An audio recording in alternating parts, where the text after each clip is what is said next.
जय माता दी भक्तों, आप सभी भक्तों का हमारे चैनल में स्वागत है। आप सभी भक्तों को चैत्र नवरात्रि की हार्दिक शुभकामनाएं। भक्तों, आज हम जानेंगे कि चैत्र नवरात्रि में आप कलश स्थापना कैसे करें। प्रथम दिन उनकी पूजा विधि क्या होगी, माँ भगवती की आप किस विधि से कलश स्थापना करेंगे और कलश स्थापना का सुमुहूर्त क्या होगा और आप कलश स्थापना करने के लिए किन की सामग्री की आवश्यकता पड़ेगी।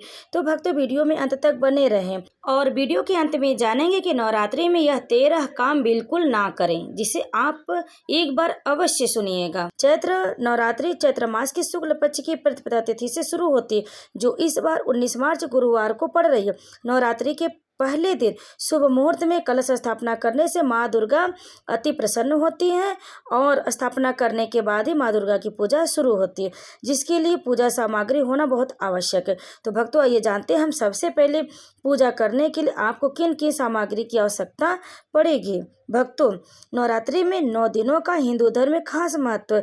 इस दौरान माँ दुर्गा के 9 स्वरूपों की पूजा करने का विधान होता है। हर साल चैत्र मास के शुक्ल पक्ष की प्रतिपदा तिथि से चैत्र नवरात्रि की शुरुआत होती है। इसके प्रथम दिन पर शुभ मुहूर्त में कलश स्थापना की जाती है और अगले 9 दिनों तक देवी के 9 अलग अलग स्वरूपों की पूजा की जाती है। पंचांग के अनुसार इस बार चैत्र नवरात्रि 19 मार्च गुरुवार से शुरू हो रही। ऐसे में भक्तों, आइए जानते हैं कि नवरात्रि के पहले दिन कलश स्थापना करने का शुभ मुहूर्त कब से कब तक है, पूजा का समय क्या होगा और पूरी सामग्री की लिस्ट। तो भक्तों, सबसे पहले आप सामग्री की लिस्ट नोट कर ले कि आपको कलश स्थापना करते समय नवरात्रि की पूजा के दौरान किन किन चीज़ों की आवश्यकता पड़ेगी। तो ध्यान पूर्वक सुने और नोट कर ले। फूल, पान का पत्ता, लौंग, इलायची, रुई की बत्ती, अक्षत, फूल, पंचमेवा, जायफल, देसी घी, दीपक, दुर्वा, सुपारी, 5 प्रकार के फल, नारियल, पंचमेवा के अलावा मिट्टी का बर्तन, माता के लिए लाल वस्त्र, माता की तस्वीर या मूर्ति, माता की लाल चुनरी, श्रृंगार का सामान और लाल रंग का आसन, हवन कुंड व हवन सामग्री, आम के पत्तों का बंधनवार, कमलगट्टा, रेती, साफ मिट्टी, स्वच्छ मिट्टी, गंगा जल, मिट्टी या पीतल का कलश, जौ। आप ये सब सामग्री को एकत्रित कर ले। और भक्तों, ये जानते हैं कि माता के 16 श्रृंगार का सामान क्या क्या रहेगा।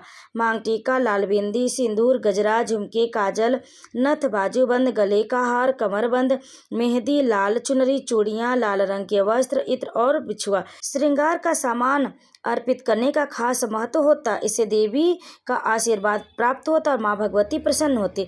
तो आप श्रद्धा और सामर्थ्य के अनुसार माँ भगवती के लिए श्रृंगार की सामग्री की आप एकत्रित कर ले, सामग्री ले ले और उन्हें अर्पित करके उनका श्रृंगार जरूर करें पूजा करने से पहले। तो उनको विधिवत तैयार करने के बाद तभी आप पूजा शुरू करें। तो भक्तों, अब आइए जानते हैं कि आप कलश स्थापना कब करेंगे 2026 में। तो भक्तों, 19 मार्च गुरुवार के दिन चैत्र नवरात्रि पर कलश स्थापना करने के लिए सबसे शुभ अभिजीत मुहूर्त होगा, जो दोपहर में 12:05 से लेकर 12:53 तक रहेगा।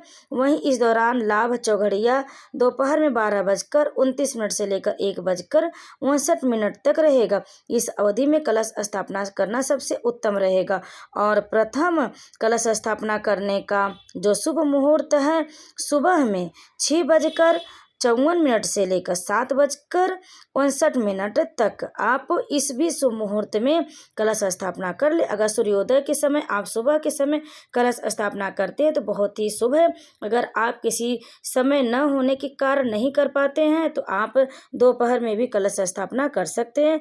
विधि विधान से श्रद्धा भक्ति के साथ माँ का स्थापना करें, माँ का आवाहन करें। ठीक है भक्तों, अब आइए जानते हैं भक्तों, चैत्र नवरात्रि के पहले दिन माँ शैलपुत्री की पूजा कैसे होती है। नवरात्रि के 9 दिनों में माँ दुर्गा के 9 स्वरूपों की पूजा की जाती है। इनमें से पहले दिन माँ शैलपुत्री की पूजा करने का विधान है। माता का स्वरूप अत्यंत शांत, सुशील, दयापूर्ण और सरल है। मान्यता है कि विपत्ति के समय माँ शैलपुत्री अपने भक्तों की रक्षा करती है और मनोकामनाओं को पूर्ण करने वाली है। चैत्र नवरात्रि के दिन विधि विधान से नवरात्रि के प्रथम दिन माँ शैलपुत्री की पूजा करनी चाहिए और कलश स्थापना करनी चाहिए। तब से चैत्र नवरात्रि की शुरुआत हो जाती और 9 दिनों तक विधिवत दोनों समय माँ भगवती की, माँ दुर्गा के 9 स्वरूपों की पूजा की जाती है, भक्ति आराधना की जाती है, उनकी कथाओं का श्रवण किया जाता है।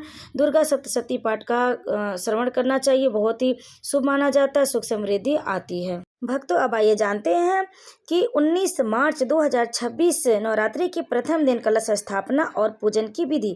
नवरात्रि के प्रथम दिन प्रातः ब्रह्म मुहूर्त में उठकर स्नान करें और स्वच्छ वस्त्र धारण करें।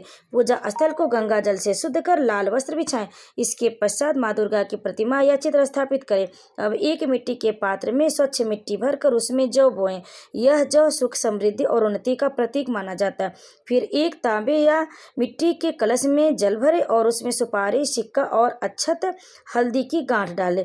कलश के मुख पर आम के पत्ते रखें और कलश में कलेवा बांध दें और नारियल रखें। नारियल को लाल वस्त्र में लपेट कर ही कलश के ऊपर स्थापित करें। इस कलश को देवी की चौकी के समीप स्थापित करें। इसके बाद अखंड ज्योति प्रज्वलित करें जो पूरे 9 दिनों तक निरंतर जलती रहे। यदि अखंड ज्योति संभव ना हो तो प्रतिदिन पूजा के समय दीपक अवश्य जलाएं। पूजन के समय ओम ऐं ह्रीं क्लीं चामुंडाय विछे मंत्र का श्रद्धा पूर्वक जाप करें। साथ ही दुर्गा सप्तशती का पाठ करें और अंत में आरती के साथ पूजा संपन्न करें। भक्तों, दुर्गा सप्तशती का पाठ माँ अम्बे की कृपा प्राप्त करने का सर्वोत्तम साधन माना गया। यह पाठ मानसिक शक्ति को बढ़ाता है और भय, बाधाओं, नकारात्मक ऊर्जा से रक्षा करता है। नियमित पाठ से साधक के जीवन में आत्मविश्वास बढ़ता है और शत्रु बाधाएं दूर होती। ऐसा माना जाता है कि यह पाठ रोगों से रक्षा करता है तथा मन को शांति प्रदान करता है। जो भक्त श्रद्धा और विश्वास के साथ इसका पाठ करते हैं, श्रवण करते हैं, उसके जीवन में सकारात्मक परिवर्तन अवश्य आते हैं। माँ भगवती का आशीर्वाद बना रहता है। तो भक्तों, आप नवरात्रि में 9 दिनों तक दुर्गा सप्तशती के पाठ का श्रवण जरूर करें। आपको हमारे चैनल पर मिल जाएगी, जिसे आप जाकर जरूर सुनें। भक्तों, अब आइए जानते हैं कि नवरात्रि के दिनों में हमें क्या नहीं करना चाहिए। भक्तों, व्रत रखने वालों को दाढ़ी, मूछ और बाल नहीं कटवाने चाहिए। 9 दिनों तक नाखून नहीं काटने चाहिए। अगर अखंड ज्योति जला रहे हैं तो इन दिनों घर खाली छोड़कर नहीं जाना चाहिए। खाने में प्याज, लहसुन और नॉनवेज न खाएं। 9 दिनों तक व्रत रखने वाले को गंदे और बिना धुले कपड़े नहीं पहनने चाहिए। व्रत रखने वाले लोगों को बेल्ट, चप्पल, जूते, बैग जैसी चमड़े की चीजों का इस्तेमाल नहीं करना चाहिए। व्रत रखने वाले को 9 दिनों तक नींबू नहीं काटना चाहिए। व्रत में 9 दिनों तक खाने में अनाज और नमक का सेवन नहीं करना चाहिए। विष्णु पुराण के अनुसार नवरात्रि व्रत के समय दिन में सोना निषेध। फलाहार एक ही जगह पर बैठकर ग्रहण करें। चालीसा, मंत्र या सप्तशती पढ़ रहे हैं तो पढ़ते हुए बीच में दूसरी बात बोलने या उठने की गलती कतई ना कर। इससे पाठ का फल नकारात्मक शक्तियां ले आता है, जो कि आपको संपूर्ण फल प्राप्त नहीं होता। कई लोग भूख मिटाने के लिए तंबाकू चबाते हैं। यह गलती व्रत के दौरान बिल्कुल ना करें। व्यसन से व्रत खंडित होता है। शारीरिक संबंध बनाने से व्रत का फल नहीं मिलता है। तो आप इन कुछ चीज़ों का विशेष ध्यान दें नवरात्रि के दिनों में और श्रद्धा भक्ति के साथ माँ भगवती की पूजा आराधना करें।